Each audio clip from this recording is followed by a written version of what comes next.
अगर किसी ने कोई भी एडवेंचर करने की कोशिश की तो माजी में भी उन्होंने करके देख लिया है, उनको जो हशर हुआ उससे बुरा हशर होगा। अपने मुल्क की हिफाजत के लिए किसी इंटरनेशनल में प्रेशर में आने वाले नहीं है। पिछले 2 दिन से जो प्रोपेगेंडा चल रहा है, अगर इसको किसी और शक्ल इसने इख्तियार की तो पाकिस्तान की वहादत जो है वो बिल्कुल डिस्प्ले होगी ऑन इंटरनेशनल सीन, और हिंदुस्तान को भी पता लगेगा कि हम किस तरह जवाब दे सकते हैं। इंडस वाटर ट्रीटी जो है वो हमारे लिए एक मुकद्दस मुआहदा है और हम आखिरी हद तक जाएंगे उसकी इम्प्लीमेंटेशन के लिए। पाकिस्तान का जवाब आ गया है। नेशनल सिक्योरिटी कमेटी का एलामिया भी आपके सामने है। डिप्टी प्राइम मिनिस्टर समेत 2 फेडरल मिनिस्टर्स की स्टेटमेंट्स भी आपके सामने हैं, और जो इक़दाम पाकिस्तान ने उठाए हैं वो वही हैं जिसके हम तवक्को कर रहे थे। तुर्की पर तुर्की जवाब दिया है। जो हिंदुस्तान की तरफ से एक मैनूवर किया गया है उसको डिक्लेरेशन ऑफ वॉर से इक्वेट किया गया है। कल हम प्रोग्राम में जब डिस्कशन कर रहे थे तो हमने लफ्ज़ इस्तेमाल किया था कि ये जंग का बिगल बजाया है, तो इसके ऊपर शायद तज्ज़िया निगारों में से एक ने कहा था कि ये प्रोवोकेशन है, लेकिन आज नेशनल सिक्योरिटी कमेटी की तरफ से ऐलान जंग के बराबर इसको मुतसव्वर किया गया है। हमारी तरफ से जो रद्द-ए-अमल आया है वो कितना मौसर होगा, आने वाले दिनों में हिंदुस्तान के साथ ताल्लुकात कैसे होंगे, नरेंद्र मोदी की हुकूमत की तरफ से नरेंद्र मोदी समेत जो बयानात आ रहे हैं उससे पता चलता है कि उनकी प्यास अभी तक नहीं बुझी। वो अपनी गलतियों का मलबा मुसलसल पाकिस्तान पर डालना चाहते हैं और दुनिया को बावर कराना चाहते हैं कि हमारे यहाँ पर फसाद नहीं है, फसाद की जड़ कहीं और है। तो जो काइनेटिक ऑपरेशंस हैं, जो लाइन ऑफ कंट्रोल के ऊपर गोलाबारी है या उनकी तरफ से कोई और मिस एडवेंचर है, वो भी अभी हवा में एक इम्कान के तौर पर मौजूद है। हमारे पास सुमेरा खान मौजूद हैं, मिर्ज़ा मौजूद हैं, कामरान यूसुफ मौजूद हैं, आदिल अब्बासी, तमाम तज्ज़ियाकार, बहुत तजर्बाकार और सहाफ़ी हैं, रिपोर्टर हैं, मामलात से बहुत अच्छी जानकारी रखते हैं। सबका बहुत शुक्रिया। इसके साथ साथ हम अंदरूनी मामलात के ऊपर भी नज़र दौड़ाएंगे। हिंदुस्तान की तरफ से धमकियों के पेश नज़र पाकिस्तान के कुछ हालिया मसाइल हल होना शुरू हो गए हैं। वज़ीर आज़म पाकिस्तान शहबाज शरीफ और बिलावल भुट्टो ज़रदारी ने एक मुश्तरका प्रेस कॉन्फ्रेंस की और एक मसला जो डेवलप हो चुका था कैनाल्स का, उसके ऊपर बड़ी अहम पेशरफ्त हुई। इसके ऊपर हम आपके सामने एक स्पेशल पैकेज रखेंगे। स्टार्टिंग विद यू आदिल, ये बताइएगा हमारा जो भी रद्द-ए-अमल आया उसमें तो मुतवक्को था कि हमने क्या किया, टिट फॉर टैट, लेकिन सिमला एग्रीमेंट से हम आगाज़ करते हैं। वो कहा जा रहा है कि ये भी कंसिडरेशन में है कि सिमला एग्रीमेंट जो है वो गैर मौसर कर दिया जाए। कोई पॉलिसी अनाउंसमेंट नहीं हुई। ये हमारी तरफ से क्या कोई बड़ा कदम होगा अगर ये होता है? हम कहते हैं हम नहीं मानते ये ख़त्म हो गया, या आपके ख्याल में हम शायद इतना बड़ा कदम ना उठाएं?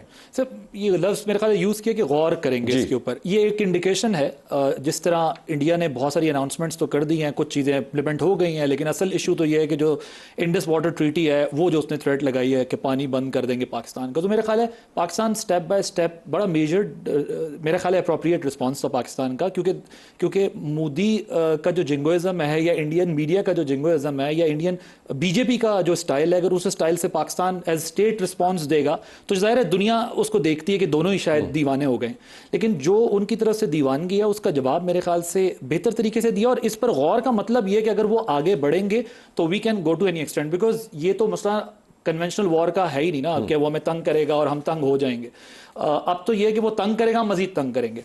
और पहले उसने सर्जिकल स्ट्राइक्स करके भी देख लिया, रिस्पांस में हमने जहाज़ गिरा दिए, 8 लाख बंदा उन्होंने डिस्प्यूटेड कश्मीर के अंदर डिप्लॉय किया हुआ है, 7 बंदों पर 1 फौजी तैनात है। सो कन्वेंशनल वॉर की तो अब बात ही नहीं है। मेरा ख्याल है इंडिया मिस कैलकुलेट करेगा अगर इंडिया इस लिमिट से आगे जाता जो उसने जुबान, और हम प्रोवोकेशन की तरफ जाते नहीं है, ना ही हमें जाना चाहिए। So we should wait for the right time, जिस तरह वो स्टेप फॉरवर्ड जाते हैं फिर हमें उसके अकॉर्डिंगली डिसीजन। कामरान, आप ये जो सिमला एग्रीमेंट है, हम तो आपको पता है खास हालात के अंदर सिमला एग्रीमेंट से हमने को एग्जिस्ट किया और उसके बाद से लेके अब तक हमारे उसके ऊपर एतराज़ात ही रहे हैं। सो इन अ वे रिडेंडेंट ही हो गया है सिमला एग्रीमेंट।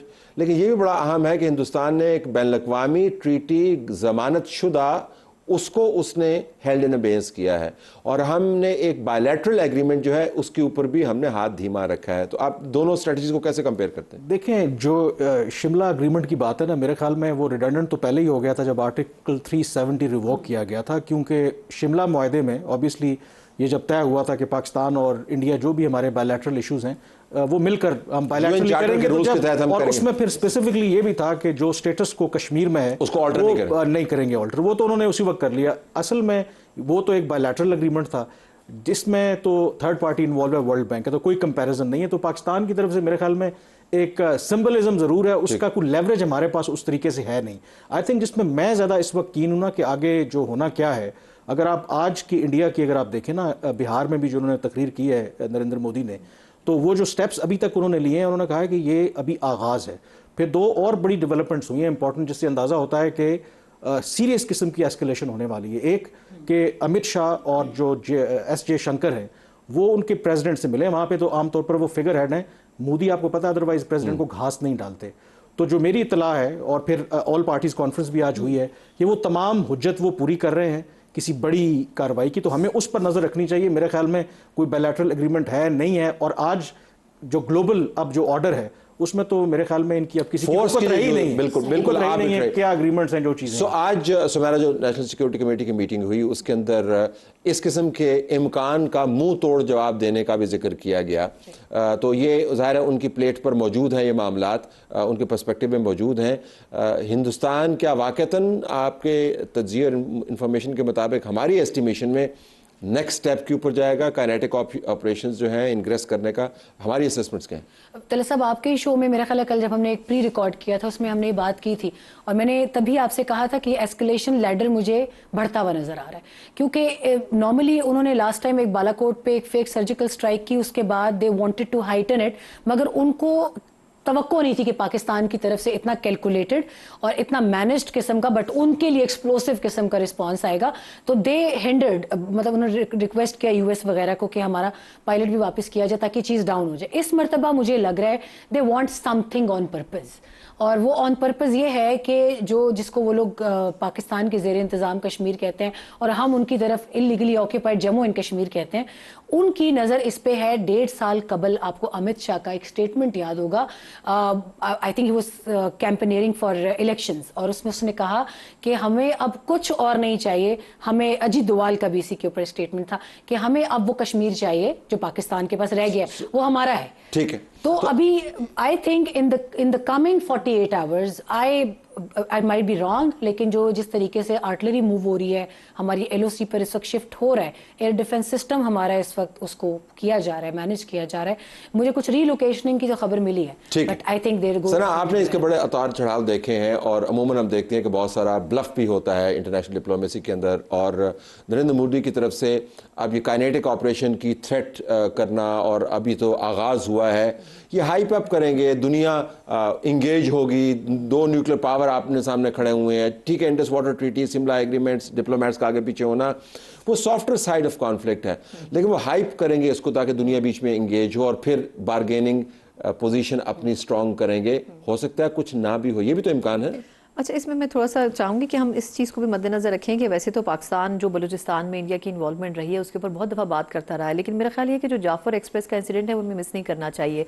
मेरा ख्याल है कि उस इंसिडेंट के बाद जितना वोकल होकर पाकिस्तान ने बात की, भारत की इन्वॉल्वमेंट की, उसकी इन्वेस्टमेंट की, और टेररिज्म को प्रमोट करने की पाकिस्तान के अंदर, मेरा ख्याल ये है कि अपने तौर पर भारत भी अब इस चीज़ पर, इस डिफेंसिव पोजिशन पर था कि सिर्फ कश्मीर ही नहीं कि हमें वो कश्मीर वापस चाहिए।